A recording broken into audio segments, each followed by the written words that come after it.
Press release on the situation following the ceasefire agreement from 6 a.m. on the 15th of January to 6 a.m. on the 16th of January 2026.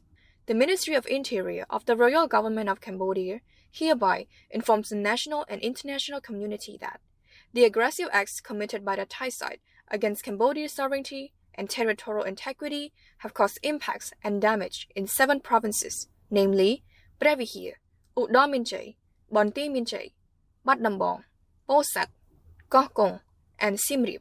As of the period of 6 a.m. on the 15th of January to 6 a.m. on the 16th of January 2026, the overall situation is as follows. First, situation of displaced persons. An additional of 3,633 displaced persons returned to their homes. Therefore, out of a total of more than 640,000 displaced persons, approximately 500,000 displaced persons have reintegrated into the community. As a result, there are 140,693 displaced persons, including 73,617 women and 46,180 children remaining in displacement camps. While some displaced persons have managed to return to their village, they have been forced to relocate back to temporary displacement camps because their homes were completely destroyed and filled with unexploded ordnance left behind by the Thai military. Second, the resumption and continued suspension of essential public services. In Udon Minchai Province, 236 schools, 34 hospital or health center, 1 provincial administration, 33 provincial departments, 5 district administrations, 10 competent enforcement units at municipal and district level, 23 commune Sangkat administrations, and 23 police stations have resumed operation, while 24 schools, 7 hospital or health centers, 1 commune Sangkat administration, and 1 police station remain temporarily closed. In Bonti Minchai Province, public service institutions at the provincial, municipal, district, and commune Sangkat levels have resumed operations, while 5 schools and 1 hospital or health center remain temporarily closed. In Brevihir Province, 32 schools, 12 hospital or health centers, and public service institutions at 1 district and 6 commune Sangkat level have resumed operations, while 29 schools with 7 damaged and 22 currently undergoing clearance of unexploded ordnance, and 14 hospital or health centers remain temporarily closed. In a situation where some public service institutions remain temporarily closed, local authorities and relevant officials are making continuous efforts to carry out their duties with flexibility in accordance with the circumstances, in order to provide basic services to the public, including services at the commune Sangkat administration and police stations. Third, impacts and destruction of civilian physical infrastructure. No new reports have been received yet. Therefore, from 7 of December 2025, damage to private property includes 435 houses, 7 privately owned buildings, 10 apartment or hotels, 3 gas stations, 1 private market, 34 cars, 8 motorcycles, 1 cassava purchasing warehouse, 1 storage warehouse, 3 cell towers, 6 water reservoirs and water treatment facility, 1 rice barn, and 2 animal or wildlife. Damage to public property includes 25 schools, 9 hospitals or health centers, 42 government office buildings, 17 pagodas, 1 alms given hall, 1 statue, 1 vehicle, 4 ancient temples, 5 bridges, 1 market, 32 road section, 1 electricity supply facility, and 3 electricity transmission lines. The local authorities continue to assess and collect data on the impacts. Fourth, measures to rehabilitate houses and villages of displaced persons.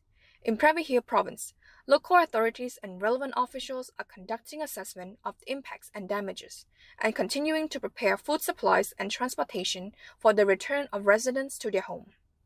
In Udon Minchai Province, a total of 84 villages remain inaccessible for civilians to return, while officials are actively preparing housing and village conditions in 172 villages, and are preparing to resume the suspended public service institutions. In Bonti Minchai Province, local authorities and relevant officials have arranged temporary shelters at 2 locations for 2,735 families who are not yet able to return to their homes. In Bat Nambong Province, Local authorities and relevant officials are continuing to conduct inspections and support the affected residents. In Posat Province, provincial authorities are facilitating and supporting the livelihoods of 87 families who are not yet able to return to their homes. In addition, local authorities and relevant officials at all levels are continuing to cooperate in providing public awareness and education for residents on the impacts and dangers posed by unexploded ordnance. As of this time, the Ministry of Interior of the Royal Government of Cambodia has been paying close attention to and monitoring developments on the front line on an ongoing basis, working in close coordination with the Royal Cambodian Armed Forces to safeguard sovereignty and the lawful territorial integrity of the nation. At the same time, under its competence, the ministry has continued to monitor and support the preparation for the resumption of various public services along the Cambodia-Thailand border areas, including municipal, district, and commune Sangat administration, municipal and district police inspectorates, commune Sangat police stations, school, hospital, and health centers, among others. Simultaneously, the ministry has instructed provincial administrations to continue providing necessary assistance to citizens returning to their homes based on actual condition and needs, with particular attention to those whose houses has been damaged and to households facing livelihood difficulties, as well as to conduct welfare visits and closely monitor the situation on the ground. The Ministry of Interior of the Royal Government of Cambodia fully supports Samdech Akek Mohansinapadede Johun Sain, who clearly stated that Cambodia will not make any concession compromising its sovereignty or dignity.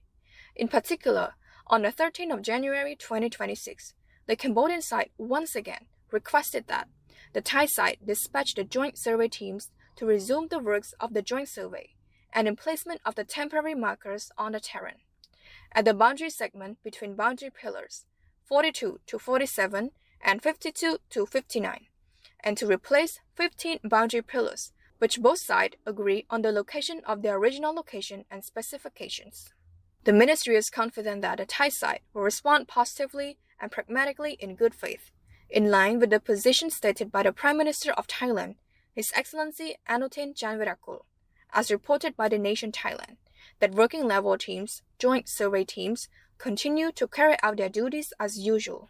Once again, the Ministry of Interior of the Royal Government of Cambodia expresses its deep respect for the firm and pragmatic message delivered by Samdech Mohampawatapade Honmanait, the Prime Minister of Cambodia, to the Cambodian people on the 9th of 13th of January, in which he stated that the key priority of our nation at this time is to transform the hardships facing the country and the steadfast determination of every Cambodian today into a strong force of national resilience and a sacred national objective, namely unity and solidarity as one.